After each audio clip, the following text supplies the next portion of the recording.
আজকের প্রথম আলোর শিরোনাম, বঙ্গভবনের পথে মির্জা ফখরুল। রাষ্ট্রপতি নির্বাচনে দলীয় মনোনয়ন পেয়েছেন মির্জা ফখরুল ইসলাম আলমগীর। এ নিয়েই প্রধান প্রতিবেদন করেছে পত্রিকাটি। এতে বলা হচ্ছে, মনোনয়ন বৈধ থাকলে 20 আগস্ট 35 বছর পর রাষ্ট্রপতি নির্বাচন। মির্জা ফখরুলের প্রতিদ্বন্দ্বী অলি আহমদ। এই সিদ্ধান্তে দলীয় মহাসচিব পদ শূন্য হচ্ছে স্থানীয় সরকার মন্ত্রী ও সংসদ সদস্য পদও।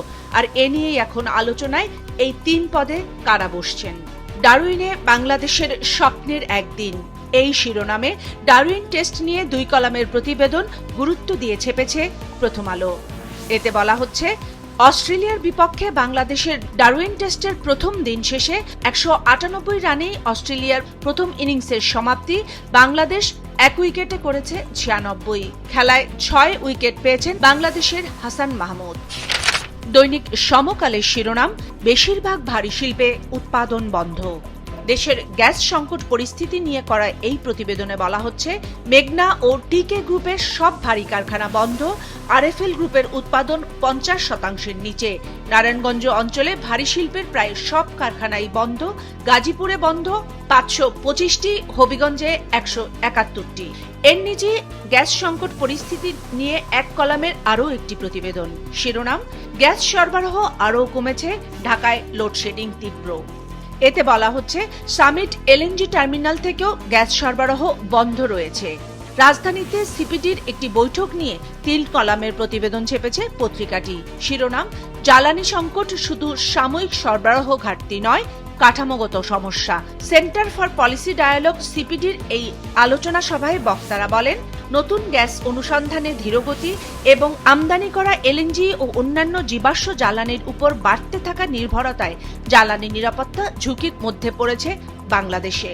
আলোচনা সভায় প্রধান অতিথি হিসেবে উপস্থিত হয়ে বিদ্যুৎ, জ্বালানি ও খনিজ সম্পদ মন্ত্রী ইকবাল হাসান মাহমুদ টুকু বলেছেন, এই পরিস্থিতিতে দিন গোনা ছাড়া আর কিছুই করার নেই। সম্প্রতি সাভার, বরিশাল ও মতিঝিল থেকে কয়েক দফায় বোমা উদ্ধার করেন আইনশৃঙ্খলা বাহিনীর সদস্যরা। আর এ নিয়েই 1 কলামের প্রতিবেদন হয়েছে পত্রিকাটির প্রথম পাতার দ্বিতীয় ভাজে। শিরোনাম, কেরানীগঞ্জ, মতিঝিল, সাভারের বোমা ছিল টাইমার যুক্ত। এর পাশেই জাতিসংঘের নিরাপত্তা পরিষদের মনিটরিং টিমের একটি প্রতিবেদন নিয়ে 1 কলামের প্রতিবেদন ছাপা হয়েছে। শিরোনাম, জাতিসংঘের প্রতিবেদনে বাংলাদেশ, ভারত ও আল কায়দা প্রসঙ্গ। ওই প্রতিবেদনে বলা হচ্ছে, বাংলাদেশে ভারতীয় আল কায়দা গ্রুপ আবারও তৎপর হওয়ার চেষ্টা চালাচ্ছে। জ্বালানি সংকট নিয়ে একটি বিশেষ অনুসন্ধানী প্রতিবেদনকেই প্রধান প্রতিবেদন হিসেবে ছেপেছে দৈনিক যুগান্তর। শিরোনাম, ঝুঁকিপূর্ণ বলে এলএনজি খালাসে আপত্তি, কার্গো বিতর্কে ভুগছে দেশ।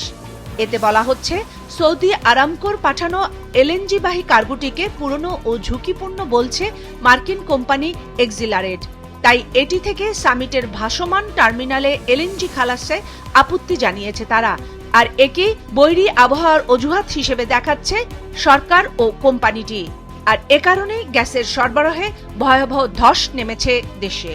গ্যাস সরবরাহের এই সংকট গত 10 বছরের মধ্যে সর্বনিম্ন বলা হচ্ছে রিপোর্টটিতে। ইউএস বাংলাদেশ বিজনেস কাউন্সিলকে প্রধানমন্ত্রী, মার্কিন ব্যবসায়ীদের বিনিয়োগের আহ্বান। এই শিরোনামে 2 কলামের একটি প্রতিবেদন এসেছে পত্রিকাটির প্রথম পাতার দ্বিতীয় ভাজে। এর পাশেই সাংবাদিকদের সাথে পররাষ্ট্রমন্ত্রীর কথোপকথন নিয়ে একটি প্রতিবেদন ছাপা হয়েছে। শিরোনাম, ভারতের উচিত সুযোগের সদ্ব্যবহার করা। পররাষ্ট্র প্রতিমন্ত্রী শামা ওবায়েদ বলেছেন, ভারত ও বাংলাদেশের প্রধান যখন কথা বলেন তখন তাদের মধ্যে দ্বিপাক্ষীয় আলোচনা হয়, তখন অনেক সমস্যার সমাধানের সুযোগ থাকে। ভারতের উচিত সেই সুযোগের সদ্ব্যবহার করা। বিপরীতে ব্রিক্স সম্মেলনে বাংলাদেশের প্রধানমন্ত্রীর যোগদান না করার সিদ্ধান্তকে নিছক একটি সফর বাতিল হিসেবে দেখছে না দিল্লি। দিল্লির বার্তা, এখন মুখ ফেরালে ঐতিহাসিক ভুল করবে ঢাকা। রাষ্ট্রবিরোধী গোপন তৎপরতা, জড়িত ঢাবির 92 শিক্ষক, শনাক্ত 58। এই শিরোনামে 2 কলামের একটি প্রতিবেদন ছাপা হয়েছে পত্রিকাটির শেষের পাতায়।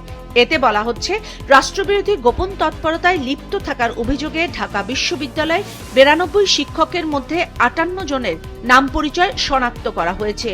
বিষয়টি খতিয়ে দেখে করণীয় নির্ধারণ ও প্রয়োজনীয় সুপারিশ দিতে 3 সদস্যের একটি কমিটি গঠন করেছে বিশ্ববিদ্যালয় প্রশাসন। অধিকাংশ পত্রিকার মতো দৈনিক কালের কণ্ঠ প্রধান শিরোনাম করেছে রাষ্ট্রপতি নির্বাচনে মির্জা ফখরুলকে মনোনয়ন দেয়া প্রসঙ্গ নিয়ে। এর নিচেই রয়েছে মন্ত্রিসভায় নতুন করে কারা যুক্ত হতে পারেন তা নিয়ে একটি প্রতিবেদন। শিরোনাম, মন্ত্রিসভায় যুক্ত হচ্ছেন 4 জন। প্রতিবেদনে বলা হচ্ছে 17 আগস্ট বর্তমান সরকারের 6 মাস পূর্ণ হতে যাচ্ছে। দিনটিকে সামনে রেখে সরকারের প্রথম 6 মাসের কর্মকাণ্ড, মন্ত্রীদের কর্মদক্ষতা ও মন্ত্রণালয়ের কাজের অগ্রগতি পর্যালোচনা চলছে। নতুন করে মন্ত্রিসভায় যুক্ত হতে পারেন অন্তত আরো 4 নতুন মুখ। এরা হচ্ছেন সেলিমা রহমান, আন্দালিব রহমান পার্থ, শহীদুল ইসলাম বাবুল ও শামীম কায়সার। তাছাড়া মন্ত্রিত্বের চেহারা বদল হতে পারে স্বরাষ্ট্র মন্ত্রণালয় ও স্থানীয় সরকার মন্ত্রণালয়, বলা হচ্ছে প্রতিবেদনে। পত্রিকাটির শেষের পাতায় গুরুত্ব দিয়ে ছাপানো হয়েছে ইজারাদার কর্মীকে ত্রিশালের ইওনোর মারপিটের ভাইরাল হওয়া ফুটেজ নিয়ে একটি প্রতিবেদন। শিরোনাম, ত্রিশালে ইজারাদারের কর্মচারীকে পেটানো সেই ইওনো বদলি। সবজির বাজারে অস্থিরতা কিছুটা কমেছে, এই শিরোনামে 2 কলামে একটি প্রতিবেদন হয়েছে এর ঠিক পাশেই। এতে বলা হচ্ছে দেশের বাজারে বেশিরভাগ সবজি মিলছে এখন 60 থেকে 80 টাকার মধ্যে।